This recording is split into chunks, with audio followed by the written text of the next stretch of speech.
പണ്ട് Jim Corbett പോയി പാറമടയിൽ തങ്ങിയ കഥ വായിച്ചിട്ടുണ്ട്. കടുവ കിട്ടി വെക്കാൻ. ഇന്ത്യയുടെ ആദ്യത്തെ ദേശീയോദ്യാനത്തിന് ഒരു ബ്രിട്ടീഷ് വംശജന്റെ പേര്. അതെ, ജിം 1875 ബ്രിട്ടീഷ് ഇന്ത്യയിലെ വടക്കു പടിഞ്ഞാറൻ പ്രവിശ്യയിൽ നൈനിറ്റാളിലാണ് ജനിച്ചത്. പ്രഥമ ദേശീയോദ്യാനം സ്ഥാപിക്കുന്നതിൽ പ്രധാന പങ്കുവഹിച്ച വേട്ടക്കാരൻ, പ്രകൃതിസ്നേഹി, ട്രാക്കർ, വന്യജീവി സംരക്ഷകനുമായ എഡ്വേർഡ് ജെയിംസ് കോർബറ്റിൻ്റെ ബഹുമാനാർത്ഥമാണ് 1936 സ്ഥാപിതമായ ഈ ഉദ്യാനത്തിന് സ്വതന്ത്ര ഇന്ത്യയിൽ ജിം കോർബറ്റ് നാഷണൽ പാർക്ക് എന്ന് നാമം നൽകി.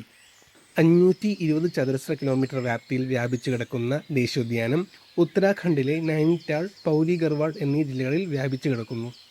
ഇന്ത്യയിലെ കടുവ, പുലി ഉൾപ്പെടുന്ന നരഭോജികളെ അദ്ദേഹം വേട്ടയാടി കൊന്നിട്ടുണ്ട്. 1944 പ്രസിദ്ധീകരിച്ച മാൻ ഈറ്റേഴ്സ് ഓഫ് കുമാവോൺ എന്ന ഓർമ്മക്കുറിപ്പിലൂടെ അദ്ദേഹം പ്രശസ്തനായ ഒരു എഴുത്തുകാരൻ കൂടിയായി മാറി.